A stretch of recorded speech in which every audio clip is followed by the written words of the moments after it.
We will call the Farmington Inland Wetlands Commission meeting for April 16th, 2025 to order. I will ask Bruce to call the roll, please. All right. Ned Stachin, Here. Richard Berlandi, Here. David Fox, Robert Eisner, Here. Neil Kelsey, Present. Mark Simpson, Andre Simons, Present. oh, and Rich Berlandi. Got me twice. Did I get you, You did I got get me you twice? twice. All right. I thought I missed you. I'm looking on the list. I said, I thought I missed you. And George Santos. George was there. He's George? there. He's muted. Is he? All right. Maybe he stepped away. Here, George? sorry about that. Oh, no problem. Okay. All right. I had myself on mute. All right, Chair, it's all yours. Okay. All right. So, for the record, I'd like to appoint George Santos as a sitting member. For Dave? Yeah, for Dave. Okay. Thank you. Okay. And our first item on the agenda is Farmington Land Trust on River Road. All right, I think Matt is on. Matt? I am. I think so. There he is. All right, Matt Sanford. All right. Okay. Matt, So can just give us your summary of the project and for the commission, please. sure. So good evening. For the record, it's Matt Sanford, professional wetland scientist, registered soil scientist with SLR. As the commission is aware, we presented at the last meeting on behalf of Farmington Land Trust on two projects that are being permitted as one. The first project is the removal of an existing fishing platform and the replacement of that platform with a rock revetment bank stabilization project. And the second project is the actual construction of a boardwalk / observation platform that'll be located downstream of that existing fishing platform. We completed a site visit with commission members on this past Monday at 5 p.m. There was some discussion as to showing where the different elements would be in the field. And there was, I think, two questions that came out of that particular site walk that we can potentially at least address one this evening. And I think the other one might fall on the town to address as relates to erosion by an existing culvert, Unionville Brook culvert. So the first thing I'd like to talk about is one of the questions that came up on the site walk was specific to the fishing platform or the removal of the fishing platform and then the stabilization of that bank with natural boulders, boulder revetment as we call it. Our plan currently, as you can see on the screen here in the green hatch pattern, shows plantings up to the edge of the new boulder revetment. There was some concern raised that the plantings being planted right up to the edge of that boulder revetment may pose an access issue, plus maybe trampled in the future by onlookers, bird watchers, and fishermen. So one of the recommendations was, could we leave some type of gravel strip, rock strip behind those boulders that'll allow permanent access without damaging the plant material? And in talking and discussing with the Farmington Land Trust, we don't see any issue with that. We propose probably a 3 to 4 foot wide strip along would be the south side or the landward side of the boulders that would allow individuals to be able to walk along the boulder revetment area, or just behind it, I should say, to provide access to doing the river without trampling plant material. The second observation that was made in the field by commission members was there was some erosion that is occurring, and I don't know if we have it on this plan, Bruce, over by the Unionville Brook culvert. It appears to be erosion caused by the existing bituminous concrete trail that is located on state property. So we don't, I should say, Farmington Land Trust at this point does not have any plans to stabilize or repair that particular infrastructure because it's currently not on their property. But it sounds as though that Public Works might be looking at that in the future to look for remedies to, I guess, stabilize that area and prevent it from eroding in the future. At the last meeting, there was a couple comments, and I'm going to call on, is Kishore Patel, are you on? Yes, I am. So there was a couple comments raised, and Bruce, if we can go to slide 16, I believe.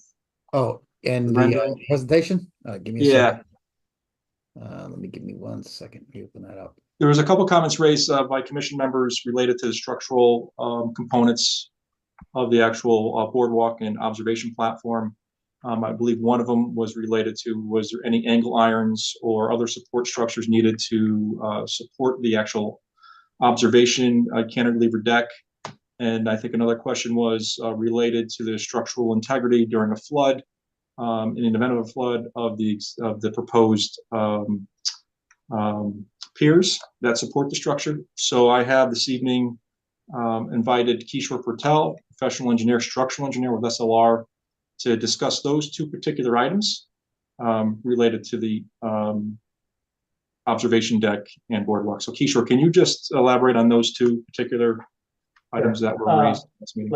Like Matt mentioned, for the record, my name is Kishore Patel. I'm a professional engineer with SLR. So just so quick question: the boardwalk or the platform is 16 by 16. The cantilever portion over here is 12 feet. We did do 4 borings along here. So one close to this location, but as you can see on when you go to the site, there is bedrock visible where this pier is going to be located, or this footing is going to be located. So what we're going to do is we're going to pin this footing to the bedrock, and then we're going to come up with a concrete stem, and then we're going to have a steel column that goes up to the top, and then that'll be fixed to 3, one beam going horizontally, and then perpendicularly like that, we'll have 3 W beams that work that way. So the cantilever's about 12 feet. We're going to design it to have this cantilever. We're not going to have a knee brace to it, just because with the loading that we have, it's just pedestrian loading, which is 100 PSF by code. And for that loading, we can get away with this structure cantilever like this. So, you know, there's not very much heavy loading for the amount of space that we have for a 16 by 16. And as you can see, it's only cantilever 12 feet and 4 feet on the opposite side. And what we have is we have columns that will come down, 3 columns that will come down to support those 3 beams. So those 3 columns, they're 8 feet tall. They're going to be most likely, we're going to use tubular steel over there just so that it's easy. If something hits it, it deflects off easier and stuff like that. With 8 beams, you get those pockets, and you can have debris caught up in there. So we're going to use tubular steel for those 3 columns right along there. What was the other question? So the other question was related to it's in an event of a major flood, the integrity of the piers themselves in terms of withstanding floods, et cetera. So we did account for some loading on this, but obviously, you know, it depends on what kind of debris you get. I mean, if you get a Mother Nature throws down a 24-inch, you know, timber trunk down here, you could have some damage to it, obviously. But you know, I think we're pretty high up there, and we're kind of away from the edge of the stream, so that's why the cantilever is there. So we try to protect it as much as we can, but you know, I can't guarantee that, you know, a 24-inch trunk or something like that comes down and hits it. We're not going to have some minor damage to the pier or the column. Yeah, so one of the things I would point out to the commissioners that were on the site walk on Monday is, when if you're standing at the observation platform looking upstream, there is a number of trees that are upstream of the actual observation platform, and those trees would have to be taken out in the flood event before a large debris would reach this observation platform and the pairs associated with the platform itself. So, obviously we can't predict Mother Nature. If a house was to come down the river, if a car or whatever comes down the river, obviously there's no guarantees on anything that magnitude of that size, not potentially damaging the platform and boardwalk. But I just wanted to have Yeah. Kishore at least provide some information And to I the think commission on the area. we're about 4 feet above, what's that flow, that yellow line, Mike? Yeah, that's the proposed FEMA line that'll be coming out in 2025, the new Yeah. FEMA line. Mm-hmm. The current FEMA line is in red in 198, so actually the new line will be a foot higher, and we're about 4 feet above that yellow line. Yeah, so, I mean, it'll take a big storm for that to happen, but yeah, it could happen. Yeah. But if you have any other questions you'd like me to address, I definitely can address that.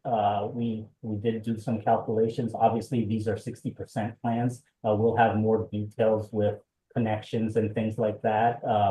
Once this is in progress for our final design. But this is our approach right now.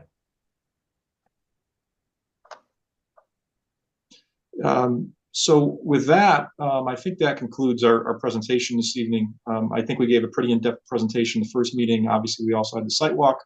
And again, we're happy to answer any additional comments or questions the commission may have. Okay. Thank you. All right, we'll start with Rich Berlandi. Thank you. And one thing kind of pops out at me here is that those two piers that are closest to the river,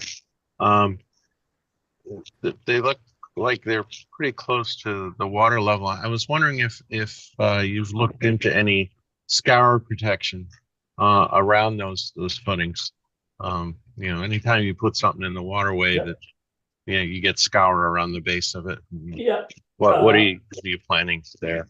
Definitely. So the scour protection over there this is going to be attached pinned to the bedrock. So there is bedrock visible there. So this pier is actually these two piers are going to be pinned to the bedrock. So we shouldn't have any issues with, even if material moves away, you're still going to be pinned to the bedrock and everything. So we don't see an issue with that.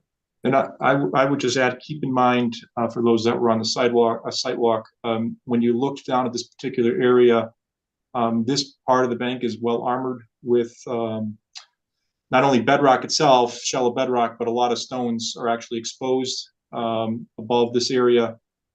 So those are actually helping keep that bank in place, plus the tree roots that are currently there are keeping it in place. I didn't see any active signs of scour at this particular location. The scour occurs a little more further upstream where the fishing platform is. So from that perspective, I think there's twofold. Kishore's pinning of the concrete footings to bedrock, plus the existing natural boulders that are already in place would serve as your scour countermeasures, protection measures. Were you planning on backfilling that area around those piers with boulders to armor that, or? So we would backfill with the material that's out there today, which some of it will be boulders, yes. Because there's going to be some boulders that have to be removed from the surface before you reach the actual bedrock in some areas, specifically probably for those two pairs there. There's some shallow boulders that are sitting there. So those will be put back around or within the actual structures themselves. Okay, well, as long as you're addressing that scour issue, because anytime you put a pier in the water, the water scours around it and create an erosion problem there. And Yeah. as long as we're it's being Yeah. addressed, Yeah, then we don't that's see, the only question I have. yeah, Yeah, so- we don't really see an issue when you're connecting to the bedrock. So basically you're actually connected to the bedrock. So. Yeah, you know, I'm not so much concerned about the piers themselves, The- because like you said, they are being connected to the bedrock. I'm just the Concerned about the material slope. between the piers being scoured out because you're adding something new that wasn't there before. That's all I have. Thank you. Okay, thank you. Robert Eisner? Yeah, thanks for the recap. And I was the commissioner that raised the question about what was the design criteria or the modeling done for debris that would catch the bridge. And I appreciate the attempt at the answer, but I don't think it actually answered the question. And my concern is if there wasn't an actual model done, in the event of a 100-year or a 500-year flood, everything that's upstream is going to wash downstream. And if debris starts to accumulate on the piers, it has a snowball effect. It just as when we were doing the site walk just downstream of the fishing platform, you could see the accumulation of debris that was stuck in the trees. I do think it would behoove, and I will when we get to this point of the meeting. I'm going to find that it's a significant activity and we should do a public hearing. I think it would behoove the design team to come up with an actual model that would, using the best practices within your engineering fields, model a 100-year storm or a 500-year storm and the scenarios that, if a mattress, if whatever other debris comes downstream, gets caught, will the current design survive that? If it doesn't, then we're going to have damage for where the piers get uprooted, and there's also going to be an additional impact having to go back in and repair the bridge. So I think doing that design work now in the long run would be beneficial. So that's the end of my comment, unless there's any additional feedback on what the design criteria was. Yeah, if I can just speak on hydraulic modeling for a minute. So I think there's a little bit of a misconception on what hydraulic modeling provides. So when you do a HEC-RAS model, you're looking at flows coming down the river in terms of velocities. You're not, and remember, there's trees that are all along this floodplain that are upstream of this structure. So you need to think of it more of the piers being a tree, correct? And so the model's not going to show you debris coming down and collecting up against the piers. That's not what the model shows or demonstrates. It's going to demonstrate to you that the fill for the piers in the floodplain and floodway are not going to raise the water surface elevation. It's not going to give you a model that shows if the mattress was to pile up against it or debris to pile up against it, what would be the implications. So I want to make sure that what you're asking for, you understand what the engineers are actually capable of providing. So the models have their limits. We wouldn't be able to model this as like a dam because that's not what it is. So the model is just going to show water going through these areas uninterrupted, and it's going to demonstrate that the 1, 2, 3, 4, 5 piers that are in the actual floodplain are going to have no impact to the water surface elevations. And so that's what DEP looks at, when we're evaluating floodplain impacts associated with a structure or with fill that's placed in the floodplain, is what they're looking to see if there's a change in the floodplain elevation based on the construction of something in the floodplain or floodway. So I just want to make sure you understand kind of what you're asking for versus what you'd be able to actually get from a model.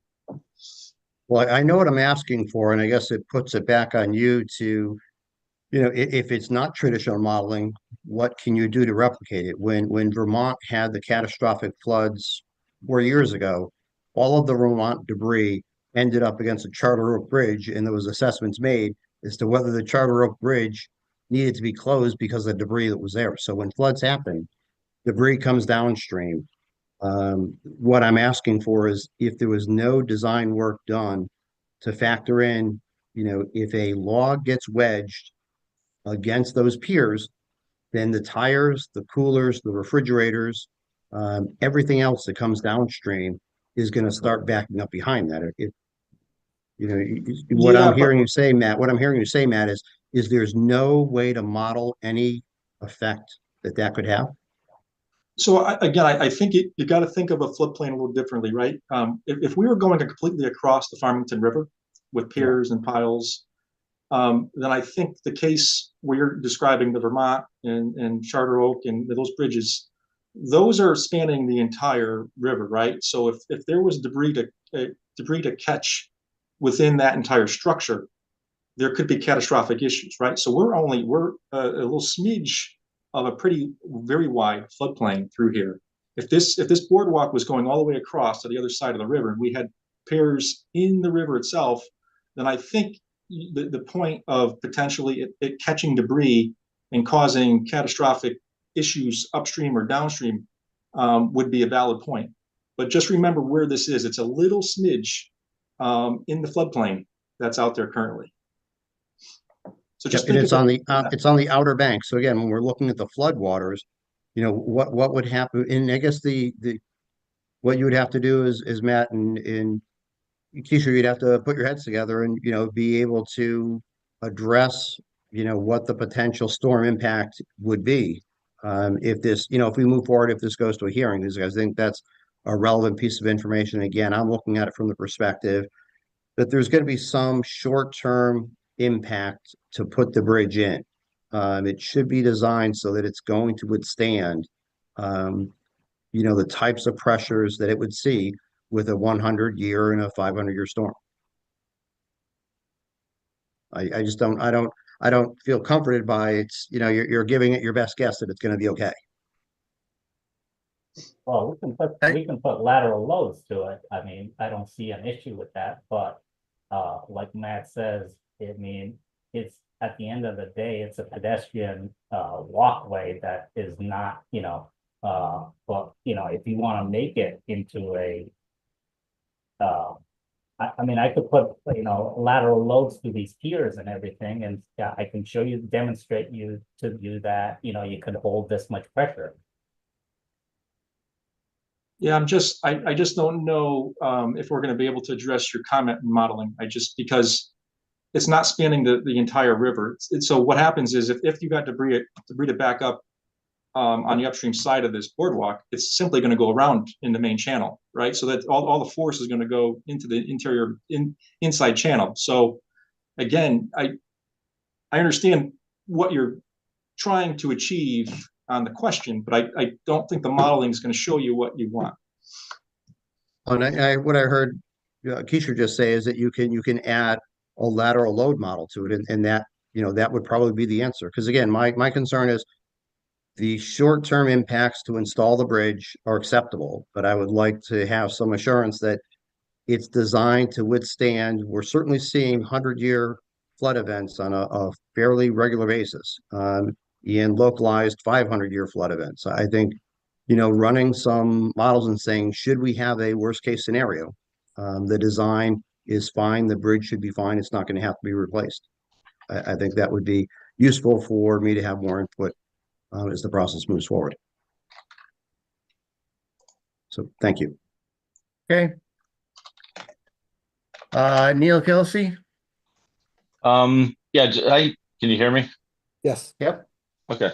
I just had a couple of things, and I appreciate the detail of the site walk last night. It was good to get down there and kind of visualize this. Two things. First of all, over this pier structure, there were a couple of trees, one in particular that kind of bent over the top of it. And I know it might look solid now, but my concern is that at some point that's going to come down and take a big section of this with it. So I would just ask that you have an arborist or somebody take a look at that one tree in particular, or maybe everything around there to judge the health of the trees. And if there's anything that needs to come down, now would be the time to do it when you've got the equipment in there.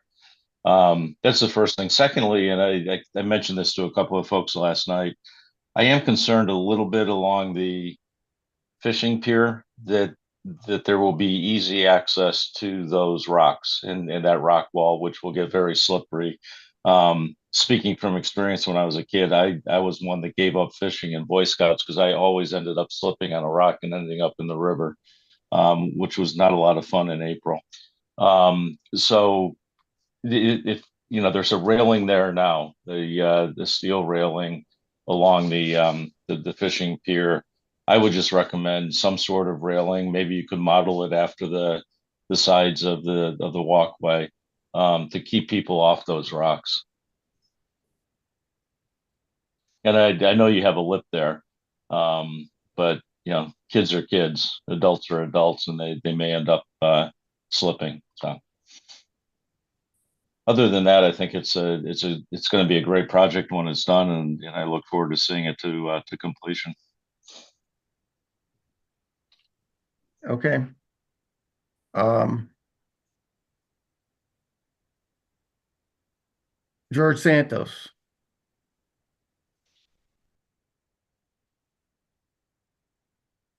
George, you there? Yeah, I don't have a comment on it. Again, I think it's going to be great, and I look forward to seeing it as well. Yeah. Okay. Um, well, a couple things here. From me, um, I don't think a railing's going to make a difference there. I think people are going to fish from those rocks no matter what. Uh, I mean, you can only run the railing so long, so people will just go to the end of the railing and you actually cause them to climb on more of the rocks. And the other part is we're rebuilding this section of the riverbank to make it look natural. And I don't know if, people can fall anywhere going along the river. Uh, so I don't think a railing is gonna do a lot. I think the size of the rocks are what needs to be there, yeah, because that is such a bad location with regard to the angle of attack of the water coming down the river and then water come out from behind from the stream that comes out behind the existing platform. So I think that, the size of those stones there are going to do their job in making sure that, that embankment stays put. Uh, in regards to the piers, I think, I guess I'm going to side with the engineers on this. I think that, I deal with a lot of scour as a bridge inspector. Um,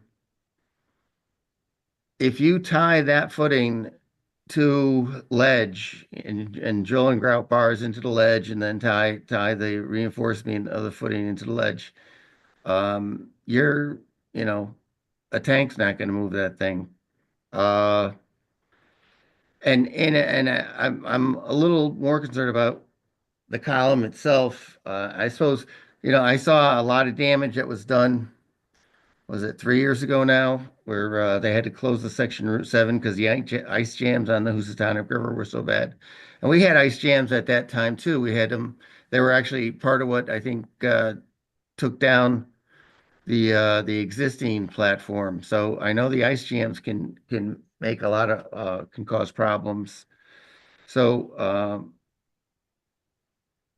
but in regards to like pushing the column off the footing, I don't think that's going to happen. There could be some dents or some, damage to the footing, to the column. But as they were saying that this is, we see the two FEMA lines there. Um, this is still going to be at the edge of the riverbank under flood conditions. And when you do get debris builds up, uh, if the debris has places to go. I think this is a little deceiving. If you look at the plan view of this, the three columns that are holding up the platform don't line up with the two columns that are, the last columns of the walkway.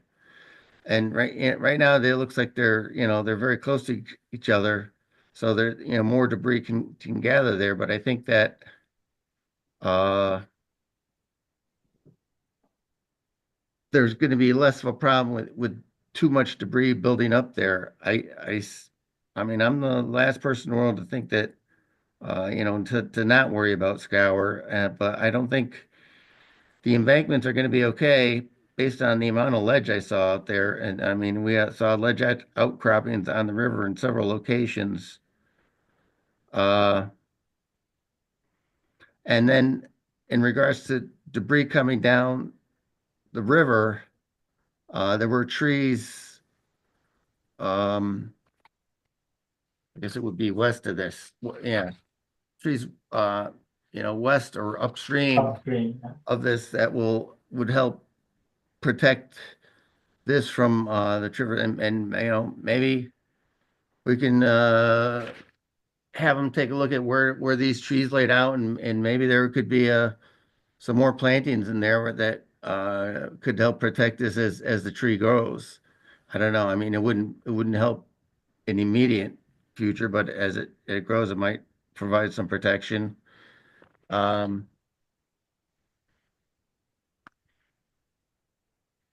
in regards to whether this was significant, I originally kind of thought it was significant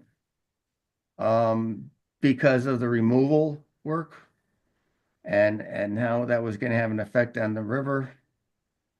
But I was kind of impressed with the method of construction that they're doing there, and that they're going to leave all the existing block in the water there, do the rebuilding of the riverbank edge, behind that in the dry, or it'll have to do some timing with the weather on that, but they should be able to do that in the dry. And then after the rebuilt riverbank is completed, then they'll start to remove the stone from the water, um, from on top of that bank. So I think that's gonna uh, have a much less effect, as because my first thought was to remove everything when when you do construction, and you're rebuilding something, you remove everything old first and then go back and start building. But the fact that they thought of leaving all the existing stone there for the walkway and then rebuilding stone bank and then going back and remove the stone from the existing wall. I thought that was a very good plan. So when I looked at that, then I thought the effect on the river is going to be much less. Um, so I guess we're going to have a little disagreement on uh, whether this is a significant construction. I'm I'm kind of comfortable with the design in regards to whether those columns. I mean, they haven't even signed the columns yet, and I think if they assure us that there will be some, vertical loads accounted for from an ice flow, from debris, um, and for when they do size the columns, and I think as long as they take that into account, then we should be safe. So, um, I guess we'll do, I guess, Robert, do you want to make a motion on significance, and then people can vote how they feel, or do you have any other questions that you want to pose before, or does anybody have any other questions that they thought of before we decide significance? So Chair, Mr. I Chair, do have, oh, Yeah. sorry. go ahead, Bruce. I do have the definition for significant, if you do want to look at that, if any of the Sure. commissioners are That would help. I do have that. If anyone wants to take a look at it. Oh, wrong one here.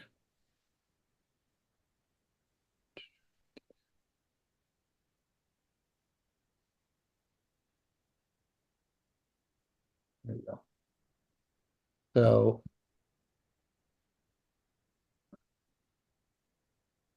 If Yeah, my so, regulation's handy. yep.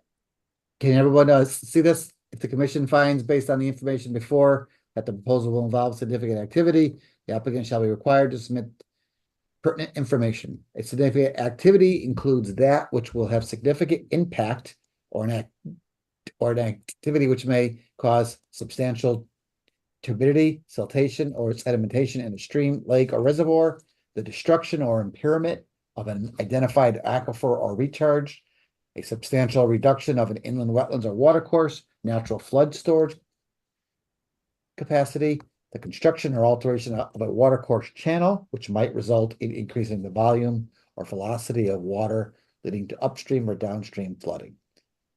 There's also a decrease in the minimum low flow of a watercourse during periods of drought, the actual potential pollution of an aquifer or watercourse, or a reduction of the natural capacity of an inland wetlands or watercourse to support desirable biological life or function effectively as part of the total wetland ecosystem, including loss of productivity of an economic resource, or loss of unique areas of wetlands and or undisturbed areas of wetlands, valuable for scenic or educational purposes, or the reduction of wetlands or watercourses suitable for recreation, which may result from destruction of wildlife habitat, scenic values, or historic features, or a conflict with the plan of conservation and development or open space plan, which may result from incompatible uses, losses of amenities, or the creation of conditions which may adversely affect the health, welfare, and safety of the individual or the community, which may be incurred when unsuitable development occurs in swamps, marshes, or long watercourses or areas subject to flooding. So hopefully that helps everyone kind of bring it back to light on what those are for. Okay.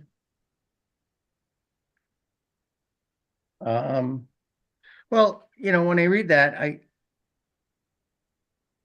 I think they're actually, the restoration to the original riverbank location, and by tying into, on each end of that stone wall, we were looking at the location, and it did appear to me that they were, we're getting back to the original stream bank.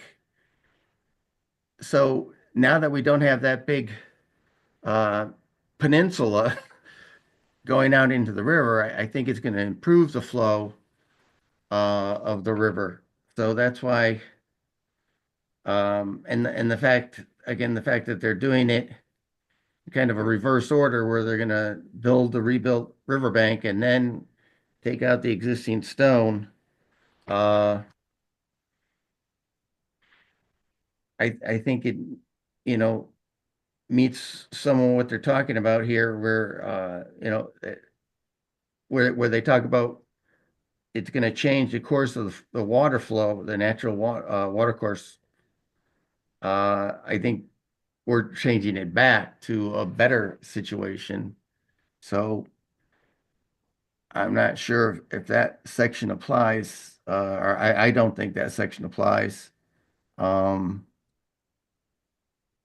but I'm one vote.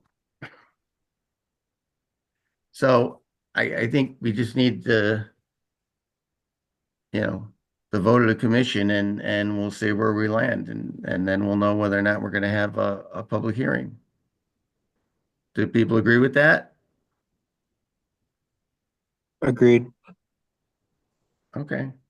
Yeah, and Mr. Chair, certainly, we have to, in order to, figure out where we stand on significant, non-significant, we need a motion one way or the other. It's not to say Right. that because the motion is made, I mean, if whatever way the motion goes, it'll result in a vote. So procedurally, we Yes. have to do that. So absent any Yeah. other, absent any other comments, I would make a motion to find that the proposed activity is significant, and a public hearing would be required. So that would be my motion. Okay. And is there a second to the motion? I will second Robert's motion. Okay. All right, so the motion is made that this is a significant event and that a public hearing should be held. So all those in favor, say aye, and let's, I guess, be clear about it, but maybe put your name into. So all those in favor say aye. Aye. I, Okay. All right, I'm gonna need a, Who, who was I'm that? gonna- Yeah, All right. You George know what? How about Santos. this? You how know we what? do a I'll poll? Yeah, poll it exactly. all right. Ned Stachin, Nay. Rich Berlandi, Nay. David Fox, Robert Eisner. yay. Yes, Right, got you. Hold on a second. Second. Neil Kelsey, Yes. Mark Simpson's not here. Andre Simons Yes. and George Santos. Was that, That's 4-2 or 3. okay, Oh, sorry, 2. 4-2. So okay, the commission are the motion passes. okay. All right, so we'll schedule the public hearing. Mhm. All right. And, which I'm fine with, so, what's our next step? I mean, what's the schedule, Bruce, for having a public hearing? Hold on. We got a couple hands up. Oh, I had a comment if I could, Robert? Mr. Chair. Yep, Yeah, and I just think it's important to note that, while I think overall it is a beneficial project and much of it is restoration of arguably a poorly planned project from the outset. So I think, not confusing that I think it's overall beneficial. It's a lot of the work is restoration, but I still think the nature and scope of the work is significant. So by finding of significant impact in no way is signaling that I think the project should be denied. I think procedurally, we just need to go through the process for the hearing.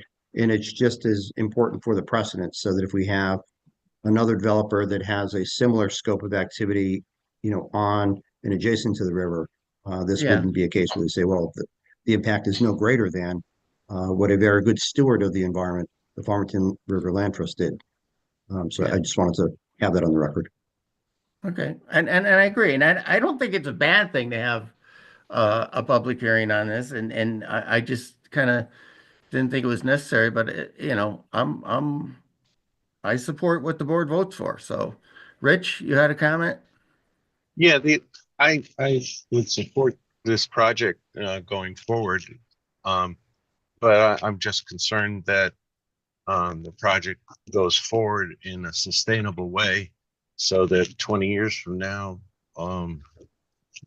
the project will still be there and won't end up downstream in somebody else's yard and cause damage downstream. So if it would be possible for the design team to do some lateral loading analysis of, to put us at ease that, yeah, the project's been designed to handle that, whatever comes down the river from a lateral perspective, and that we're not going to scour out around those piers and send that sediment downstream to somewhere else Yeah, to pollute the river downstream.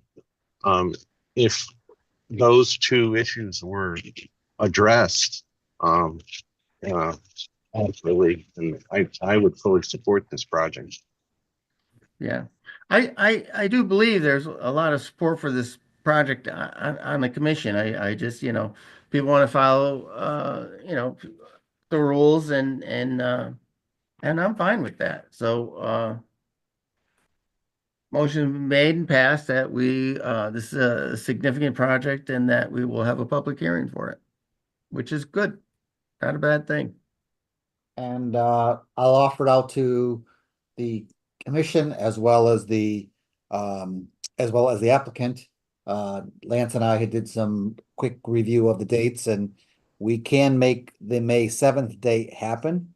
If not, if the team is not available, we could push that out to the May 21st meeting. So any kind of preference by the commission and or the applicant? Is Kate on? I am, yeah, Matt. I mean, So- we'd be ready to go. I guess a lot of it depends on what we would need to do to prepare. Yeah, I think, I know May 7th, I have another meeting conflict right now. Unless I can have Kishore, is that a conflict for you? You might be the presenter for the public hearing. Now, I have a meeting on that day too. So what would the In next be, Pittsfield. Bruce? May 21st. Yeah, 21st. I won't be here on May 21st myself. All right. So, the further we push this, yeah, we get into an issue about taking, working in the water up until a certain date, going to onto TPZ. So then where would that push us after May 21st?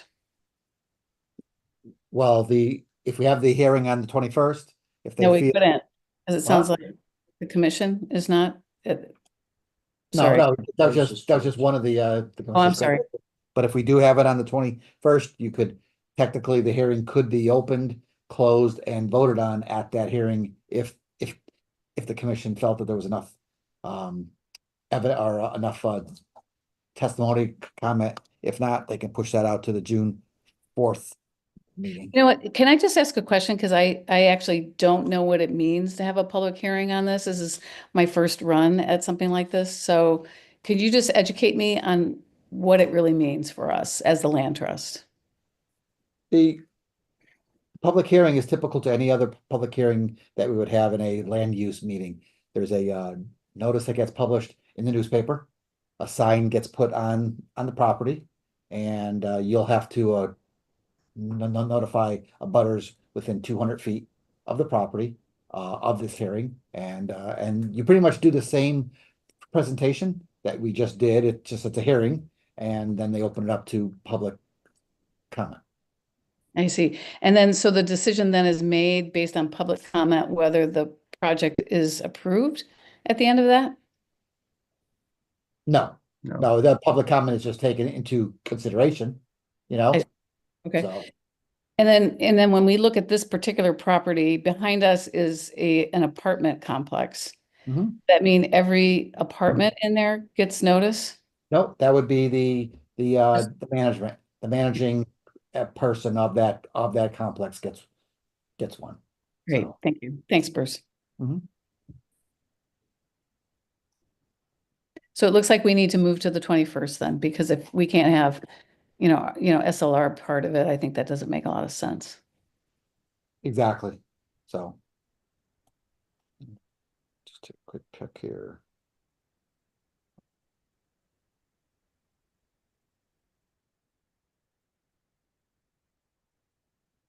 All right, so Chair, that sound like a plan? Yeah, May We'll set the hearing for 21st. 21st? And so just would ask the applicant's engineers to, provide answer as best you can to what some of the concerns are, about build up of debris. I think I don't see a problem with this being, towards the edge of the river, but I mean it could, and it's, the other thing too is the columns are on the smaller side, so usually you don't get a lot of buildup, on minor things. The piers that we see, these big, huge buildups on bridges are usually very big piers. And I don't know if these are large enough to catch a lot of material. And the fact that, there's so much ledge going along the riverbank, and if we tie into that ledge, I think the foundation is going to be very sturdy. But that's just my opinion as an engineer. So we'll go with the May 21st. The applicant can represent in case there's people from the public. These just for your own edification, that sometimes we have these public hearings and there's one or two people. I think the last one we did for Patterson Park Pond, I thought I might have attracted a lot of people, but we had two speakers. So um, sometimes people turn out for it and sometimes they don't. But we'll just want to give, the purpose of the public hearing is to give the public a chance to be get the information that they want if they think that this is going to have an effect on their life and their home. So, okay. Anything else, Bruce? Nope, that's it for that application. Okay. So, Thank you very much. We'll see you so- on the 21st. so we'll get all the, Kate and Matt, if you have any questions, you can call me Great. tomorrow, and we could talk, but I'll explain it to you a little more Thanks, detail. Bruce. if you want. Appreciate it. Okay, thank Thank you. you. Thanks, Ned. Thank you. Thank you, Commission.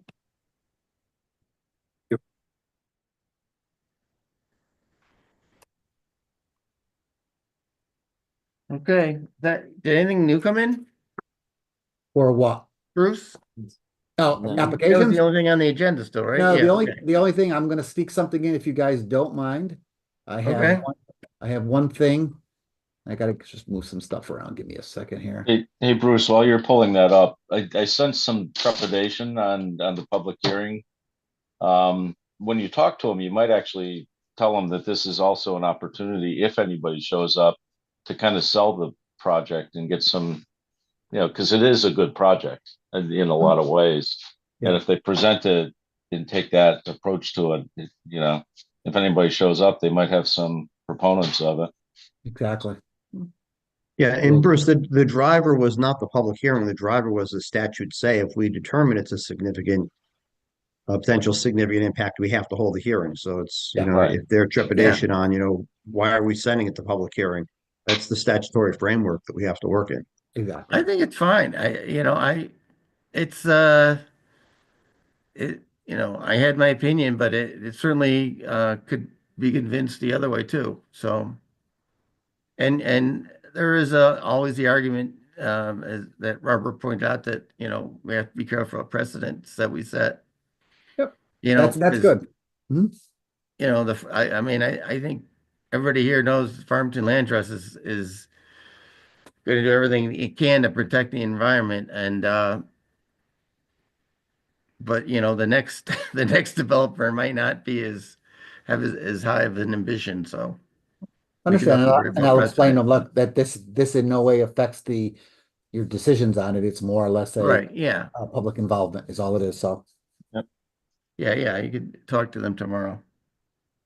Yeah, okay. it protects them as much as us. Yeah, exactly. All right, little thing popped up in my building permits, and I wanted to bounce it off you guys. This is 371 Meadow Road. It was part of the old farm, from the Hein farm. All right, the family sold a home to a new buyer, and they're in the process of renovating it. They'd like to take this existing screen porch, it's like a three-season porch, off and rebuild it with a brand new foundation and put a second floor addition on top. So it'll be a fully heated side building and first floor and second floor. It's on an existing slab with an existing concrete block foundation. Wetlands are well within the 150-foot upland review area, but there's a driveway here and there's all lawn, and for more or less the dimensions is going to be within a foot of the existing plan. So the intention is to take this down, take the footings down, install new, and just build it back up. So I wanted to I didn't think it warranted coming back to the commission, but I thought I would review this with you guys to make sure you guys concur with me, and I can get this passed over, or either have them submit an application, or we could sign off on the application. Anybody have Did any? you say there's an existing slab and Yep. if so, are they leaving it in place? No, it's all gonna come out. It's an old concrete block foundation. So they're gonna take that all out and they're gonna rebuild a new frost wall. So it's not gonna be a full basement. It'll just be a frost wall with a new slab, and then they're gonna go from there. So being it's an existing home, And they're more or less, like I said, within a foot, maintaining the exact same dimensions, as long as we get some erosion control around here and protect it. I felt we should be pretty much well protected. It's not steep, it's all a flat lawn. So Well, if there's no excavating and it's just gonna be carpentry work, no, it will be excavating. They're gonna actually excavate out the old slab and the old oh, foundation, and they're putting in a new frost wall with a new slab. oh, It's in because the, is it pretty because much it's the concrete same. block? I'm sorry. It's concrete block now, and they're gonna do a poured wall, a Okay, poured frost wall, which is not gonna be a basement. It's only gonna be 42 inches down. all right. And Bruce, the topo, if you're going to the west or if you're looking at this going to the left, it's Mhm. actually up gradient, correct? It's slight, it's kind of very flat. Let me turn on the contours here. Right. Yeah, it just kind of, it's a very gentle push down to here. You know, I know when you look at the, see, even when you look at this, it's a very flat, it's not very, there's not much pitch at all to it.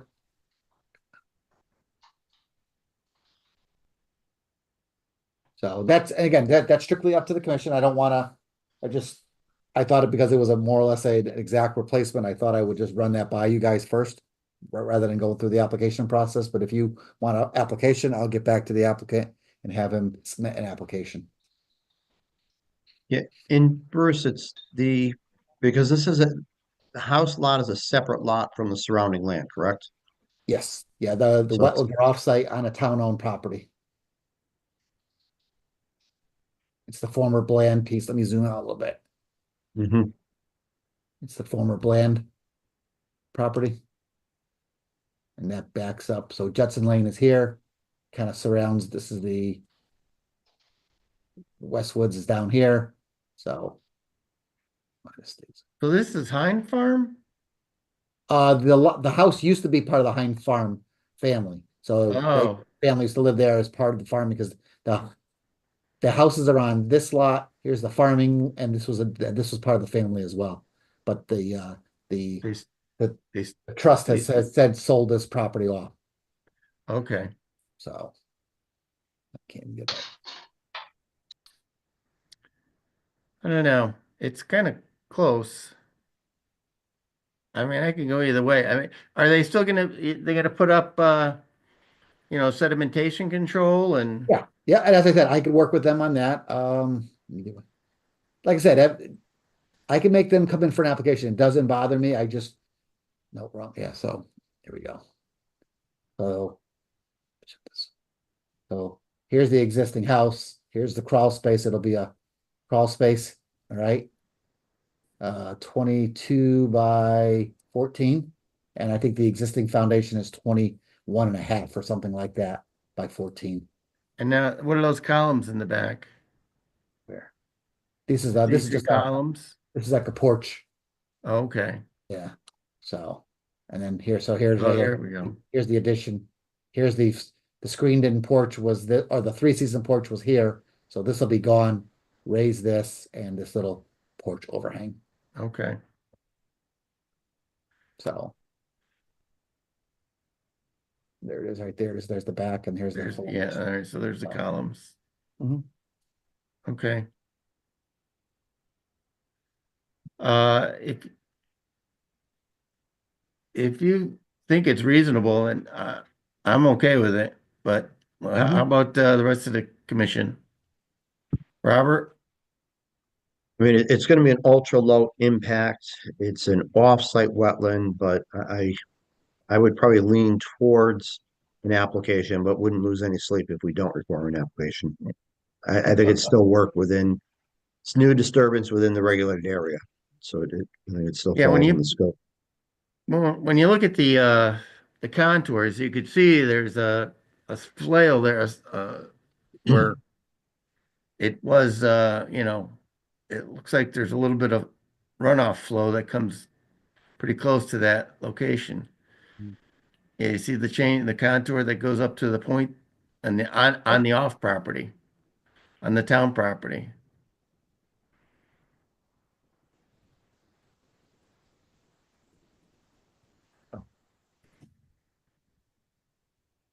Yeah, so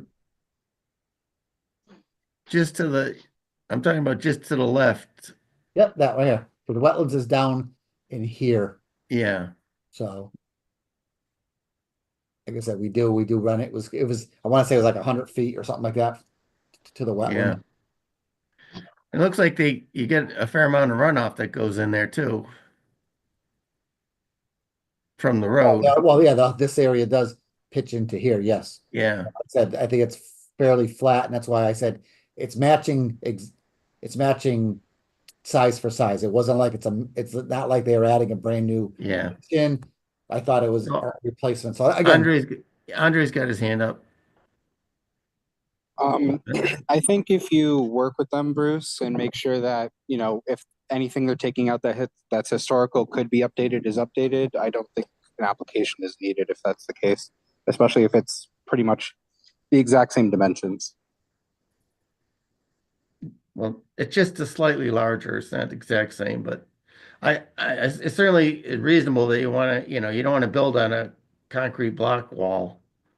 So, and slab. So I think it's a good idea for the property.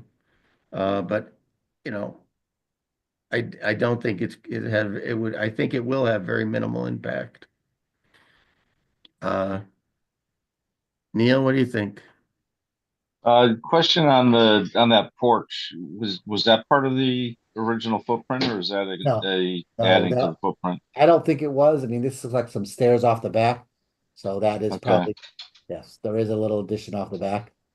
And is that going to be on concrete as well, or? No, that's just gonna be some piers, and that's a wood deck on a concrete pier. That's shown right here. Right here. Just a couple of just some piers with a roof overhang. Okay. Yeah, I think it might be better to have an application. Like Robert said, though, I wouldn't lose much sleep over it. And I'm also thinking about the precedent too. Where do we draw the line? So Yeah. And that's kind of where I was going with that too, wanting to see All right. what we could do with this, but I don't have a problem having them come in for an application, so. Yeah. All right, I'll do that. I'll have them. Send that Let's have application. him do an application. Oh, I can do that. No problem. Thank you. Okay. All right. All right. That's your planner's report? That's it, sir. All right. What else? Minutes. No. Oh, yeah. Cheryl? Okay. Sorry. That's next. Yep. No, we're all set. All right, so we need to approve the minutes of the previous meeting, Mhm. So- April 16th. Chair will entertain a motion to approve the meeting minutes of April 16th. No, April 2nd. I'm sorry, April 2nd. So moved. Second. All right, motion made and seconded. All those in favor say aye. Aye. Aye. Who seconded it? Opposed? Who seconded it? I Rich. didn't hear that one. Rich did. Thank you. And I also have to add 2 more minutes to the agenda. One would be the site walk minutes I just sent you guys on Monday or on Tuesday for the site walk.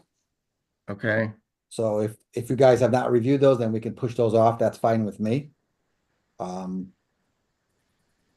I then we didn't have- even see him, so why don't we do those the wanna next wait on meeting? that. No problem. We can table that. And then we had the site walk minutes from the March 31st meeting for the Plainville Avenue site walk. Yeah, those I read. So All right, Chair will take a motion to approve the minutes of the site walk. So moved. Wait, what was it? Which was the date? that's March 31st. All right, of March 31st. Yep. So moved. All right, motion's been made. Can I have a second, please? Second by Robert. Okay. Motion been made and seconded to approve the minutes. All those in favor say aye. Aye. Aye. Opposed? And this is Abstained? Neil. I'll abstain Okay. since I wasn't there. Okay, Rich will abstain too. I it wasn't still there. passes, right? Yeah, it passes. Okay. I will call the meeting adjourned at 8:06 and open up the Conservation Commission meeting.